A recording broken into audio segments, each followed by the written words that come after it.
masuk? Oh iya Bu.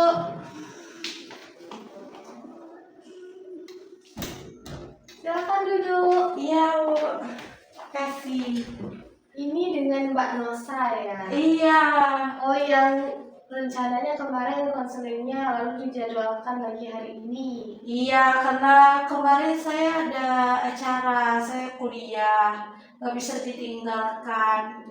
Nanti saya susah Bu, nama juga kuliah. Oh iya. Susah tamatnya nanti. Jadi Mbak Nosa masih kuliah, jurusan apa Mbak? Saya mengambil perbankan syariah. Perbankan syariah. Di mana tuh Mbak? Di kampus Ketolalo. Di IAIN Kerinci. Di Oh, di IAIN Kerinci. Adik saya juga kuliah di sana. Oh, sama Bu. Iya, jurusan ekonomi syariah.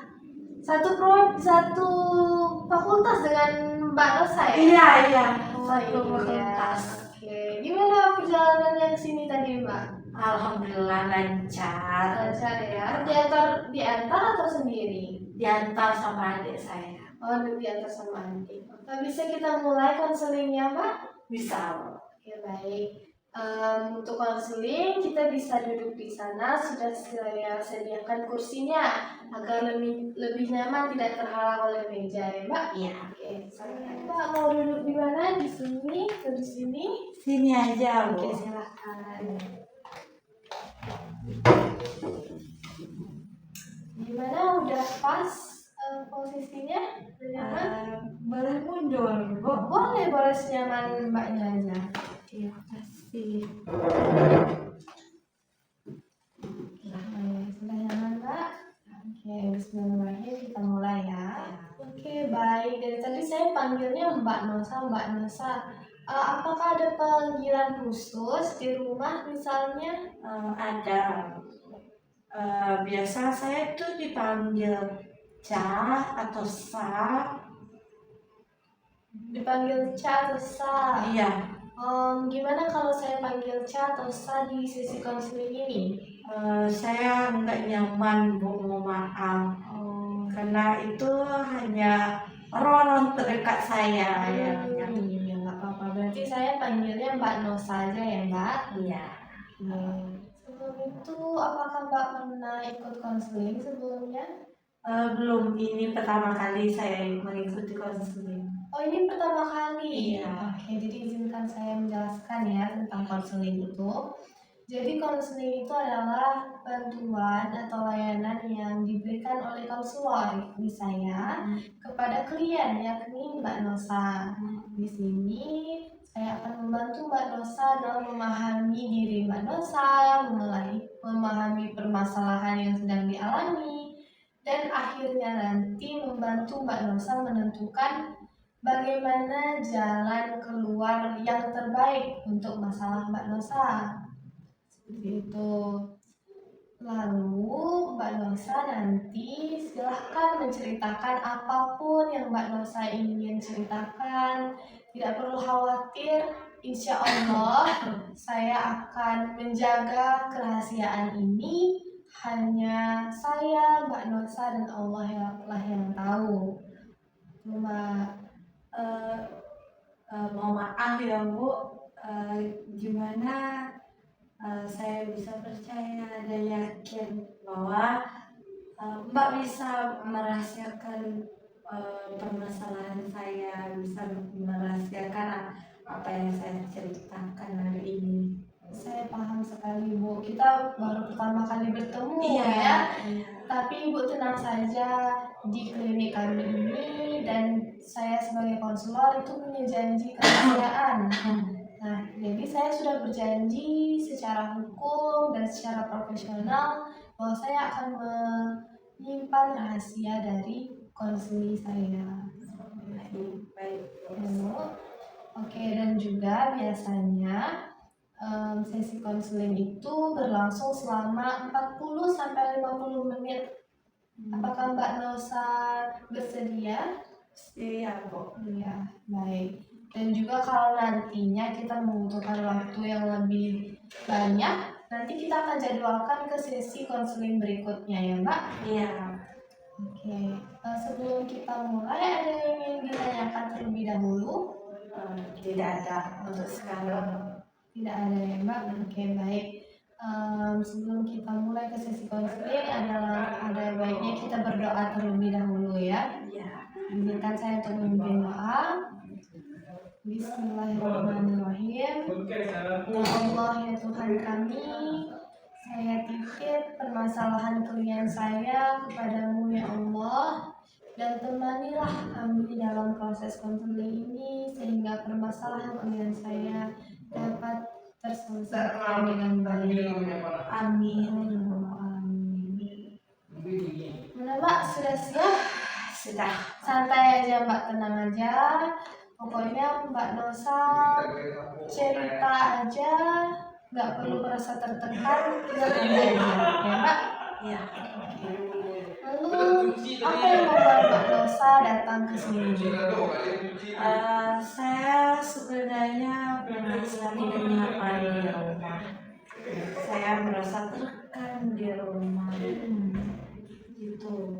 Merasa tidak nyaman. Bisakah Mbak Nosa jelaskan lebih lagi ya, mengapa Mbak Nosa merasa tidak nyaman? Saya jadi gini Bu, saya tuh merasa tidak nyaman di rumah karena orang tua saya selalu bertengkar, selalu memarahi saya di rumah. Saya pusing. Jadi, kadang saya di kampus banyak tugas, banyak masalah, ditambah lagi di rumah saya dimarah dengar orang bermasalah. Saya pusing Bu, kadang saya pengen keluar Bu dari rumah. Itu jadi Mbak Nosa merasa tidak tenang di rumah karena dimarahi, karena suasana rumah yang tidak nyaman ya. Lalu kalau Mbak Nosa tidak nyaman, apa yang Mbak Nosa lakukan ketika di rumah? Saya hanya di kamar main HP, memakai handset, karena saya pusing dengan setiap hari pasti ada aja yang dipermasalahkan. Pasti saya selalu dimarah. Kalau nggak saya dimarah pasti selalu orang tua saya selalu cekcok. Jadi saya pusing di dalam kamar juga pusing dengar orang tua cekcok tiap hari. Jadi Mbak Nosa selalu berada di dalam kamar mengurung diri di rumah. Oh begitu Mbak. Kalau boleh tahu sejak kapan Mbak Nosa merasa tidak nyaman berada di rumah? Sudah lama sih Bu. Dari saya SMP saya selalu mengurung diri di kamar karena orang tua saya tidak pernah akur. Selalu aja setiap hari ada masalah, nggak masalah ini, masalah itu, masalah ekonomi, apalagi ekonomi selalu dipermasalahkan. Saya sudah capek dengan sama itu. Kadang saya mau pergi, mau keluar dari rumah, kalau bisa mau pergi jauh, saya pergi jauh. Separah itu ya Mbak? Iya. Saya bisa memahami bagaimana perasaan Mbak Nosa ketika dari kampus dan kuliah capek, mau sampai di rumah tambah capek lagi karena mendengar celotehan orang tua. Gitu ya Mbak. Jadi Mbak Nosa merasa tidak nyaman seperti itu. Apakah Mbak Nosa pernah mengungkapkan hal itu kepada orang tua Mbak? Saya tidak berani mengungkapkan. Mengapa tidak berani? Karena saya takut nanti akan membuat masalah tambah besar. Jadi bagus saya diam aja di kamar, dan kadang saya saking udah gregetnya Bu, saya pakai handset agar gak dengar. Tiap pagi tuh selalu ada Bu marah-marah lah atau gimana lah, hal kecil lah, sepele, apalagi ibu saya itu selalu tiap pagi selalu marah-marah sama ayah saya udah pusing. Oh Ya, gitu. Saya bisa merasakan gimana sulitnya ya Mbak di iya, rumah seperti itu. Jadi Mbak Rosa bilang tadi Mbak Rosa selalu mengurung diri di kamar. iya.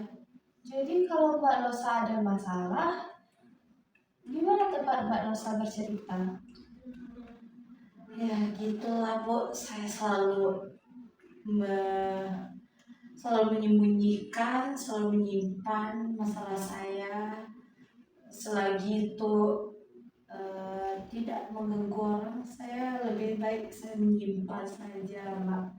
Karena kalau nanti saya bilang sama orang tua saya atau curhat sama orang, nanti takutnya nanti jadi besar, jadi masalah besar. Jadi saya nggak mau buat masalah jadi rumit lagi.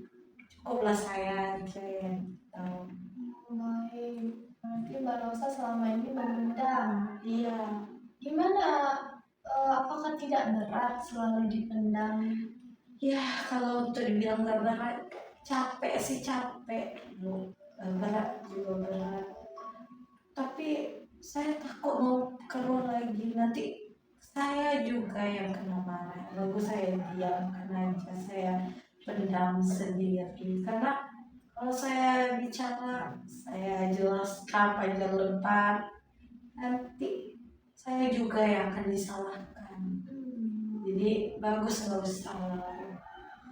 Mengapa Mbak Rosa berpikir seperti itu? Apakah Mbak Rosa pernah bercerita ke orang tua terkait permasalahan Mbak Rosa? Dulu pernah sih Bu, pernah tidak disengaja untuk bercerita, tapi saya orang tua saya malah memarahi saya, malah menganggap eh, bahwa saya yang salah, memarahi dan mengejudge bahwa saya yang salah di dalam permasalahan tersebut. Jadi bagus saya nggak usah, Bu. Saya sudah capek. Oh, berarti itu yang membuat Mbak Rosa merasa tidak nyaman selama ini di rumah ya Mbak? Iya. Oke, baik dari yang semua Mbak Rosa sampaikan tentang orang tua Mbak Rosa, menurut Mbak Rosa kenapa sih mereka seperti itu? Emang orang tua saya emang kayak gitu, suka marah-marah, Bu. Suka apapun permasalahan pasti marah-marah. Karena emang apalagi sama saya, didikan orang tua saya sangat militer, sangat kayak keras sekali. Bahkan salah dikit aja dicubit, dipukul gitu. Sampai dipukul ya, bukan Iya, hanya dimarahi tapi juga dipukul. iya. Bagaimana perasaan Mbak Rosa ketika dipukul? Pernah nggak Mbak Rosa melawan gitu? Ya mau gimana lagi Bu, kalau ngelawan nama juga orang tua kita, nanti dibilang aja anak durhaka, dibilang lagi nggak patuh sama orang tua. Nah, kalau nggak dilawan juga saya capek juga kayak menghadapi sikap orang tua saya.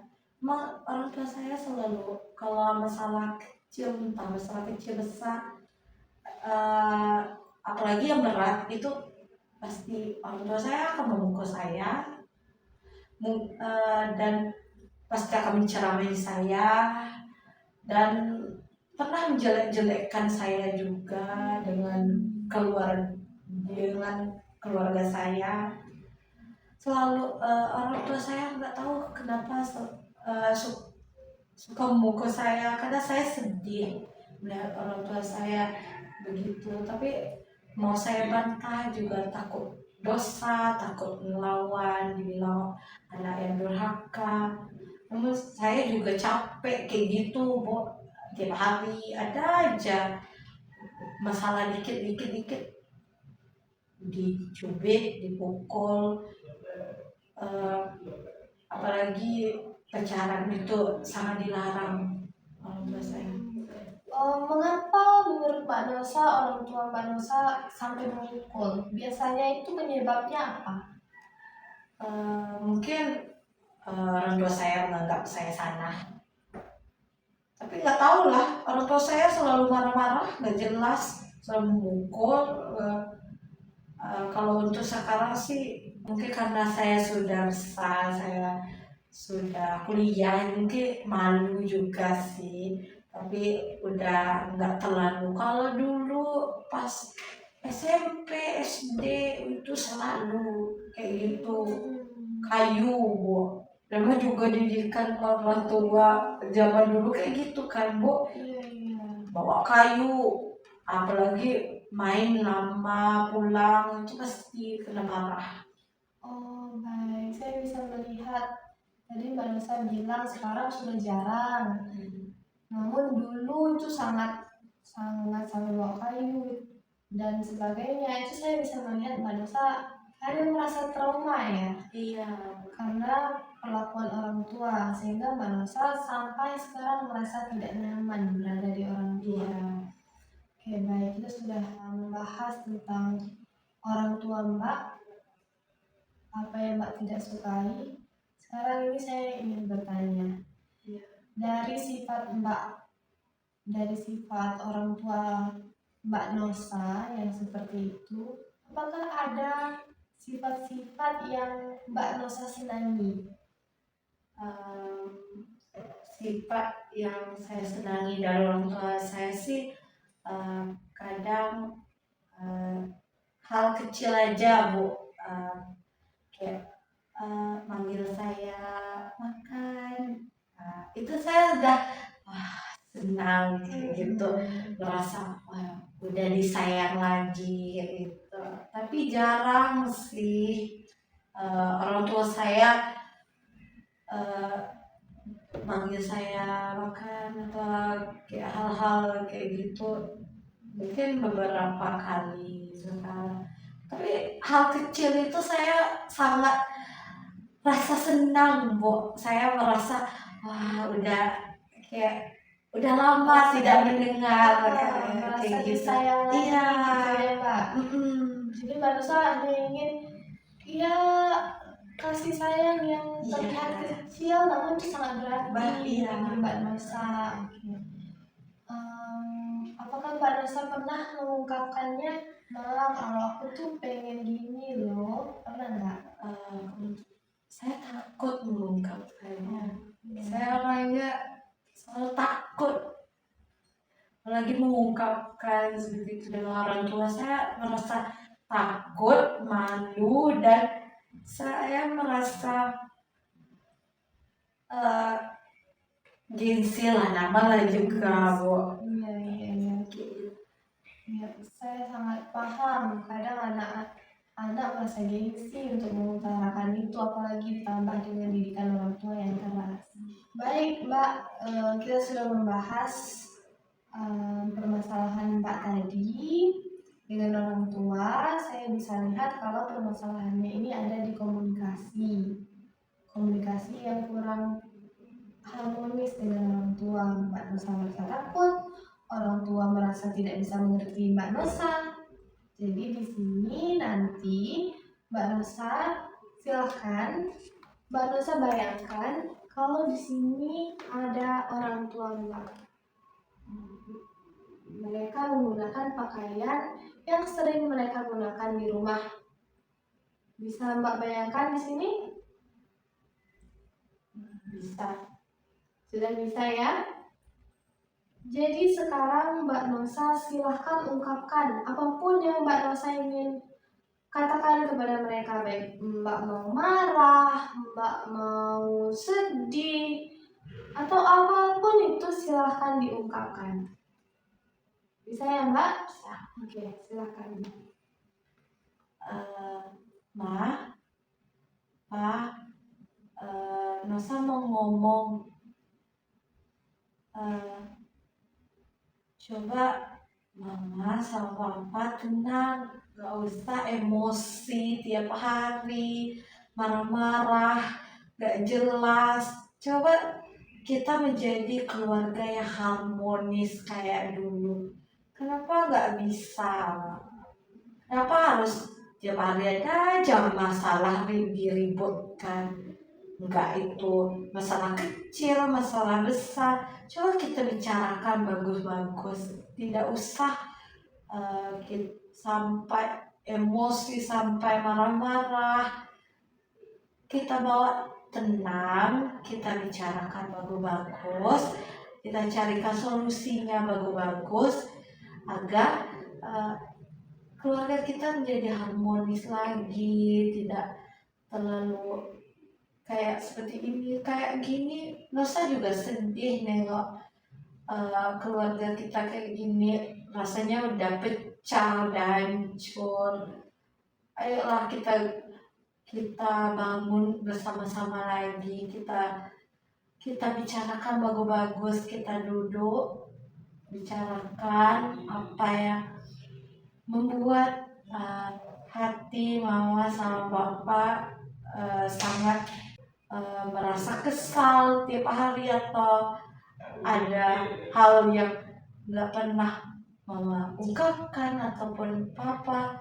Ayolah kita duduk, kita bicarakan bagus-bagus, kita rundingkan apa yang membuat hati mama dan papa kesal, ataukah mama kesal sama papa ada halnya atau gimana, atau kayak gitu sebaliknya.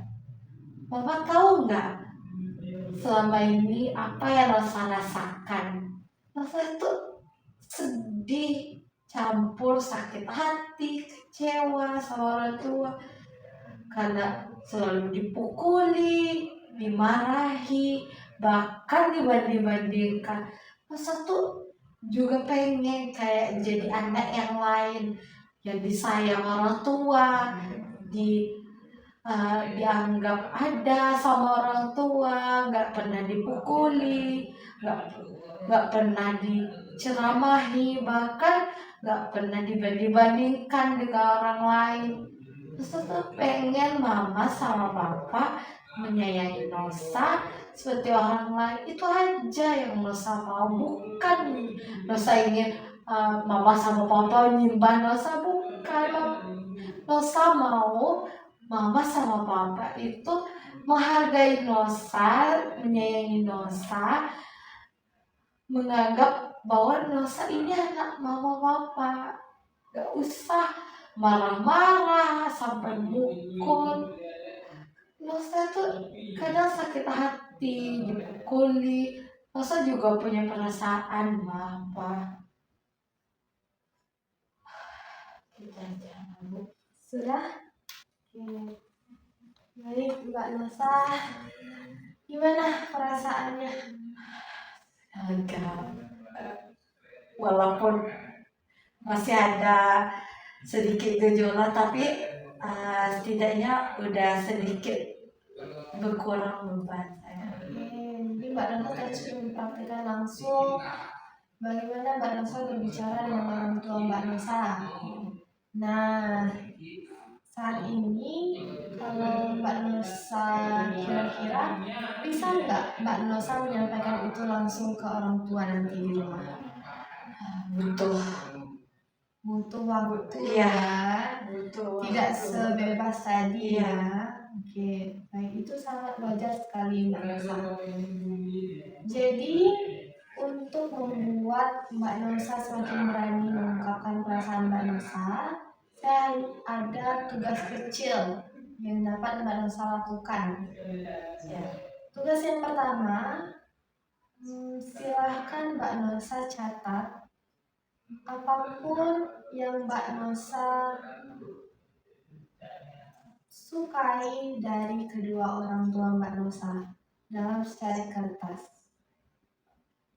Apakah boleh banyak atau Boleh, minimalnya 3. Kalau lebih dari itu boleh.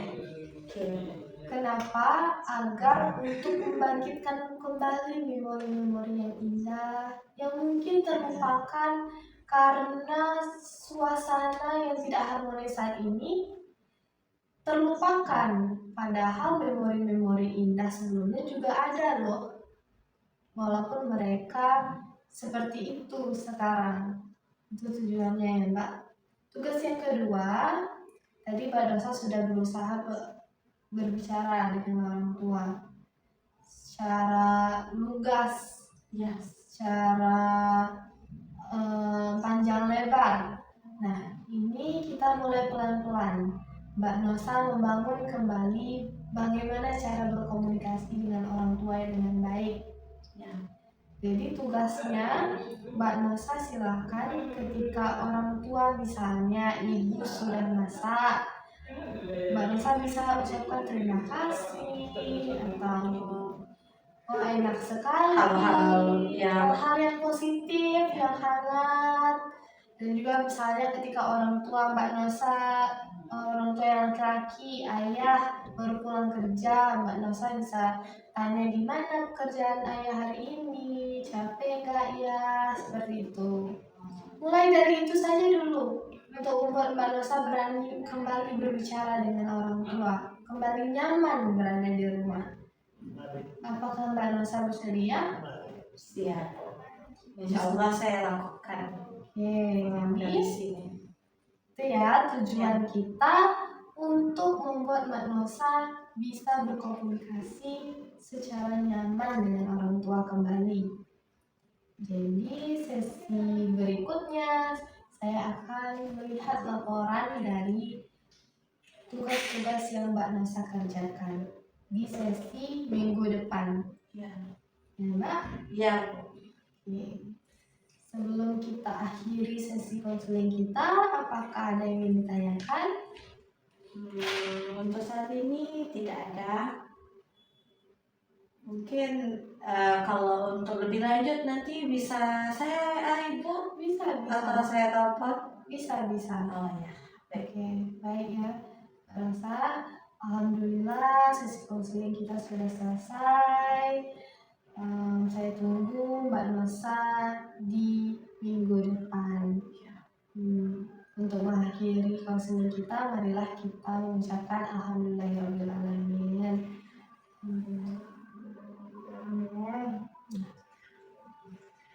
Ya makasih, saya udah lega, udah tenang.